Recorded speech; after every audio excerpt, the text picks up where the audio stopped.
analysis in more details.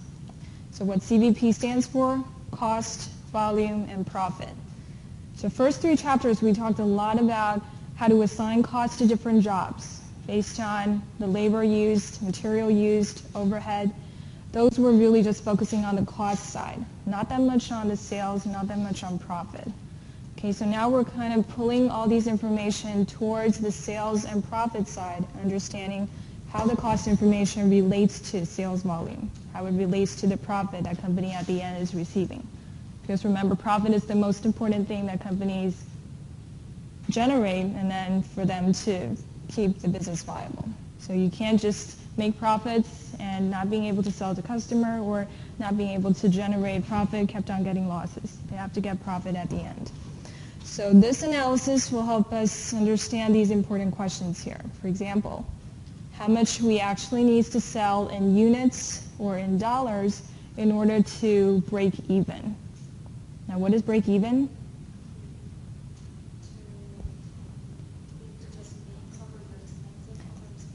To be able to cover expenses, exactly. You will have sales revenue to a certain level that is just able to cover expenses. So if you go beyond the break-even point, you'll be getting profit. If it's lower than break-even point, then you'll have operating losses. Okay, so the first question we want to understand here in this chapter is, what is the break-even units in units and in sales dollars? So how do we understand this based on the cost information given to you in each and every problem?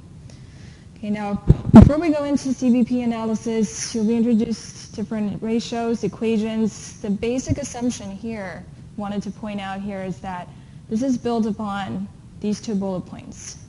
So in the industry, we assume if you use CVP analysis, cost can at least be classified into fixed cost and variable cost. It has to be either or, one of them. So we're kind of omitting mixed cost here for simplicity purposes. Okay? So mixed cost, remember that for different types of utility or cell phone bill, you may have a different fixed portion, different variable slope. So this portion is a little bit more complicated to do this analysis in order to just put it into one simple equation to calculate break-even points. So for simplicity purpose, CVP analysis usually omits the mixed cost portion. But remember, for the most part in the industry, cost is either these 2 categories. That's the majority portion.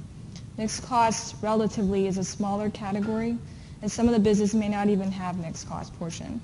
Okay? Just so you know that this portion is omitted for simplicity purposes. Later on, we'll be just focusing on fixed and variable portion. So in reality, this CVP analysis really is more of an approximate estimation of approximately where is the break-even point in units, sales, where is the break-even in dollars. It's not really the exact number, unless the business doesn't have mixed cost category.